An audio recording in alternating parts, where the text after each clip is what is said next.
You, John Fitzgerald Kennedy, do solemnly swear I, John Fitzgerald Kennedy, do solemnly swear that you will faithfully execute the office of President of the United States that I will faithfully execute the office of President of the United States and will, to the best of your ability, and will, to the best of my ability, preserve, protect, and defend the Constitution of the United States. preserve, protect, and defend the Constitution of the United States. So help you God. So help me God.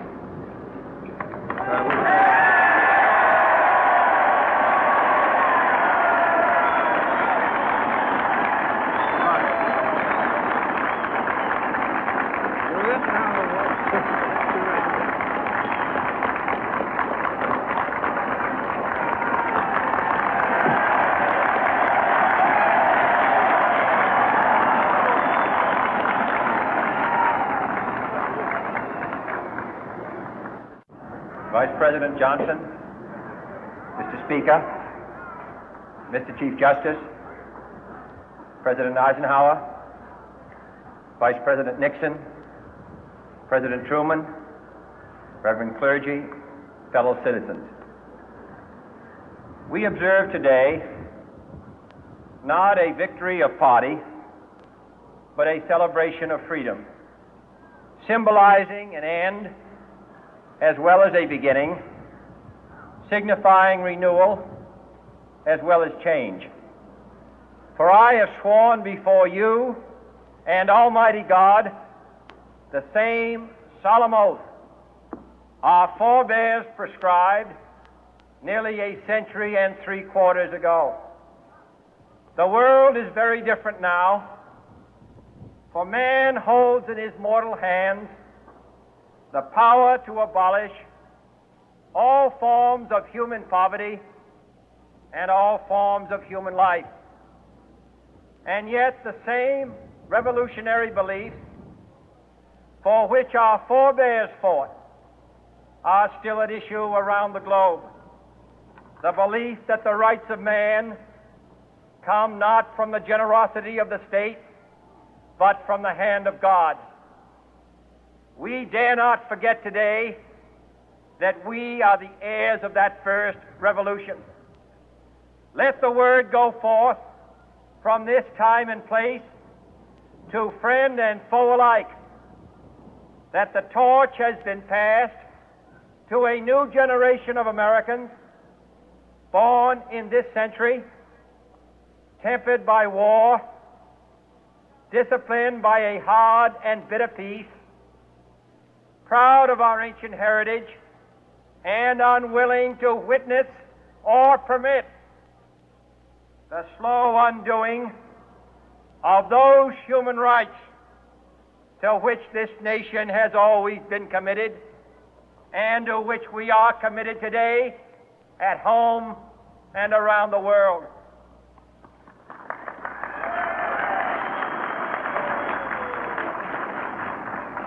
Let every nation know, whether it wishes us well or ill, that we shall pay any price, bear any burden, meet any hardship, support any friend, oppose any foe to assure the survival and the success of liberty.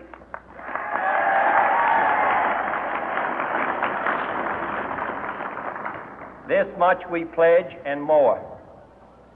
To those old allies whose cultural and spiritual origins we share, we pledge the loyalty of faithful friends. United, there is little we cannot do in a host of cooperative ventures. Divided, there is little we can do, for we dare not meet a powerful challenge at odds and split asunder. To those new states whom we welcome to the ranks of the free, we pledge our word that one form of colonial control shall not have passed away, merely to be replaced by a far more iron tyranny. We shall not always expect to find them supporting our view, but we shall always hope to find them strongly supporting their own freedom, and to remember that in the past, those who foolishly sought power by riding the back of the tiger ended up inside.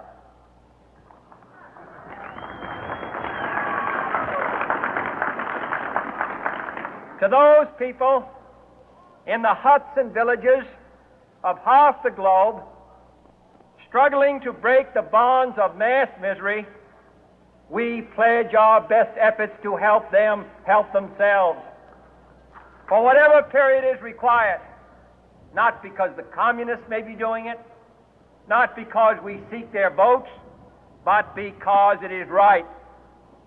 If a free society cannot help the many who are poor, it cannot save the few who are rich.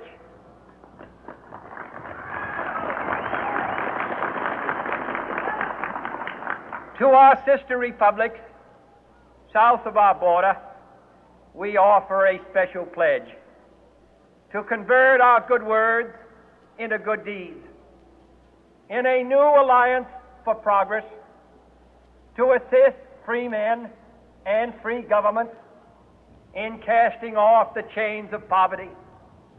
But this peaceful revolution of hope cannot become the prey of hostile powers. Let all our neighbors know that we shall join with them to oppose aggression or subversion anywhere in the Americas. And let every other power know that this hemisphere intends to remain the master of its own house.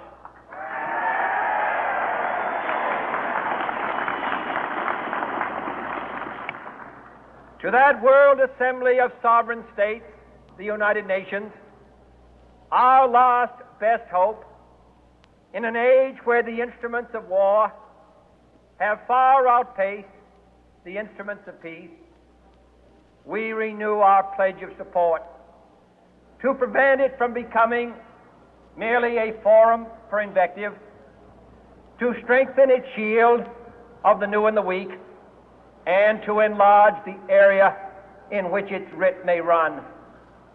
Finally, to those nations who would make themselves our adversary, we offer not a pledge, but a request that both sides begin anew the quest for peace.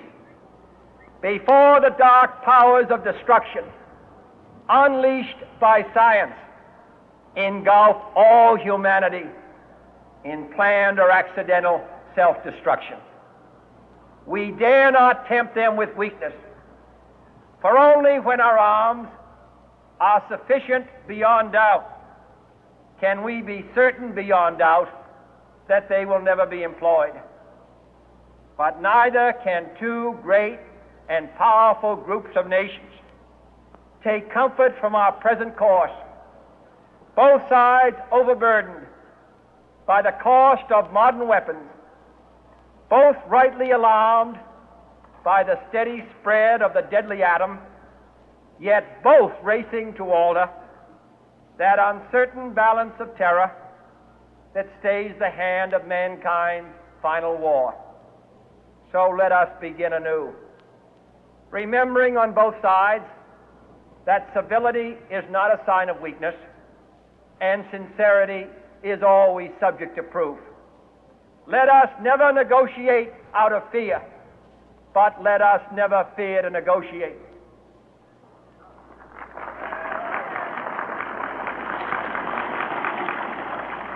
Let both sides explore what problems unite us, instead of belaboring those problems which divide us. Let both sides, for the first time, formulate serious and precise proposals for the inspection and control of arms, and bring the absolute power to destroy other nations under the absolute control of all nations.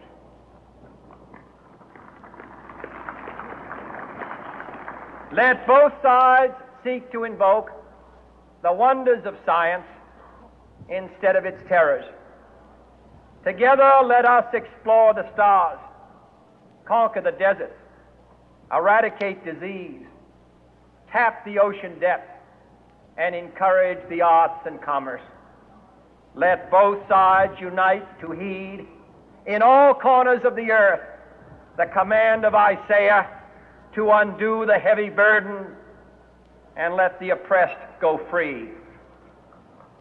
And if a beachhead of cooperation may push back the jungle of suspicion, let both sides join in creating a new endeavor, not a new balance of power, but a new world of law, where the strong are just and the weak secure and the peace preserved.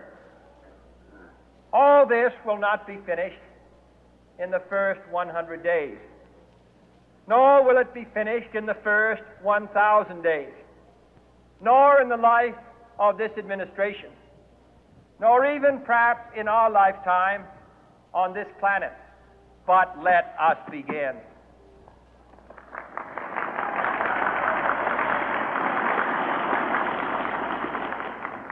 In your hands, my fellow citizens, more than mine, will rest the final success or failure of our course. Since this country was founded, each generation of Americans has been summoned to give testimony to its national loyalty. The graves of young Americans who answered the call to service surround the globe. Now the trumpet summons us again, not as a call to bear arms, though arms we need, not as a call to battle, though in battle we are, but a call to bear the burden of a long twilight struggle, year in and year out, rejoicing in hope, patient in tribulation, a struggle against the common enemies of man, tyranny, poverty, disease, and war itself. Can we forge against these enemies a grand and global alliance, north and south, east and west, that can assure a more fruitful life for all mankind? Will you join in that historic effort?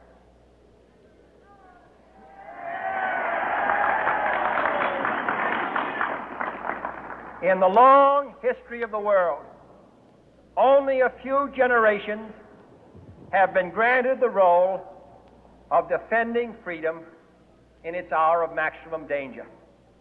I do not shrink from this responsibility. I welcome it.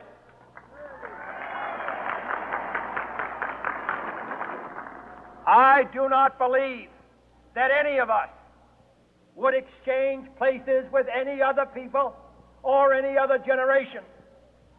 The energy, the faith, the devotion which we bring to this endeavor will light our country and all who serve it. And the glow from that fire can truly light the world. And so, my fellow Americans, ask not what your country can do for you, ask what you can do for your country.